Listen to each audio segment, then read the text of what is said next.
Hello and welcome to Rotted Reviews, and today I'm going to be tackling the 1920 German Expressionist silent film, The Cabinet of Dr. Caligari. I don't know if you're in the same position that I was in, but I had heard of this movie. I knew of it. And then I watched The Unbearable Weight of Massive Talent, which inspired me to watch 3 films. The first 2 were the first 2 Paddington movies, and they were just as great as the movie implied. But I still kind of held off on The Cabinet of Dr. Caligari. And to this day, I'm honestly not sure why, because I finally decided to go ahead and while this writer's strike is going on, yes, this is pre-recorded. This will be released after the writer's strike is done, but I have recorded it in August. So when you're watching this, God, I hope it's going to be close to August, but we'll see. Regardless, I did decide to go ahead and start pre-recording some reviews to have ready for when the writer's strike was finished. And the first one up, I decided to make The Cabinet of Dr. Caligari. Finally decided to bite the bullet on it. And I gotta say, my honest thoughts on this one, was this one of the top 2 films of all time across all of cinema? No, not in my opinion.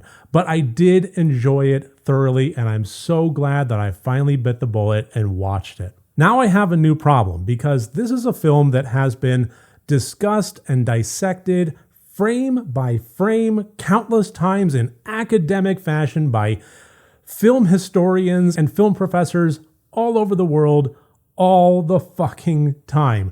So if I'm going to be making a YouTube video about The Cabinet of Dr. Caligari, what am I going to be putting on the table that's new or fresh? And really the only thing that I can think of is just generally my thoughts. So that's pretty much what I'm going to be doing here. I run into this problem every time I tackle a classic film, especially one that's been in the public domain and has been distributed everywhere. Directed by Robert Wien, this is a movie that primarily follows the character of Francis, who is telling the story of when a carnival came to town and he went to visit the performative display of Dr. Caligari, who is a hypnotist that employs the use of a sleepwalker by the name of Caesar, played by Conrad Veidt. And when he awakens Caesar then tells the fortune of somebody in the audience. And it's all kind of based in a lot of mystery and smoke and mirrors and, typical carnival-esque type stuff. But there is more than meets the eye, and weird things do start happening from there. Make no mistake, this tale that Francis is about to tell does go down some interesting roads. I think the thing that I really enjoyed about this particular movie was just how much it surprised me.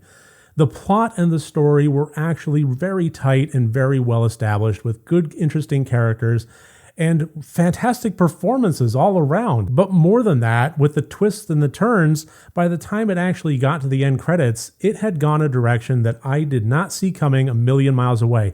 I was hypothesizing, I was theorizing as we were going along, but by the time it reached its climactic conclusions, I was floored. Now, I think that it is typically impossible to talk about this movie without talking about the visual style of it, the sets, the lighting, the camera work, the angles, all of this put to what a lot of people interpret to be an expressionist theme allows for a feeling of claustrophobia and impending doom that I loved throughout the entirety of the movie. And I think it kind of speaks to the necessity of necessity.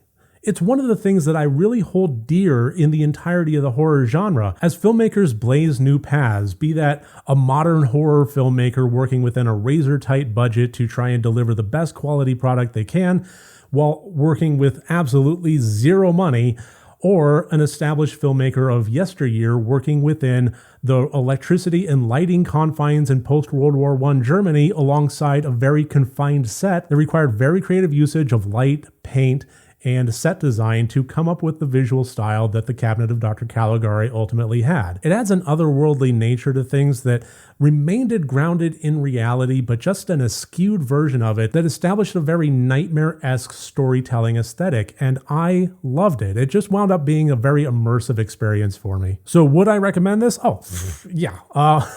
With fervor. I wholeheartedly recommend this. If you have made the same mistake I did, and you have known of The Cabinet of Dr. Caligari without actually pressing play, fix that mistake now. Correct that error and watch it as soon as possible, because it is absolutely worth the watch, and I wish I hadn't waited so long. I would say that this is probably my second favorite of my top 3 silent films of all time, the first being The Phantom Carriage, and the third being Nosferatu. Just all around spectacular storylines with great visuals, all over the place with all three films, and I recommend each and every one of them. So if you haven't seen this film, please do so. And if you have, what are your thoughts on it? I'd love to hear from you. Please leave comments below. I'm eager to read your opinions on The Cabinet of Dr. Caligari. Thank you so much for joining me here. If you did like this video, please click like and subscribe. It would help me out a whole lot. And remember, next time you want to watch a horror movie, first make sure that it's good and rotted.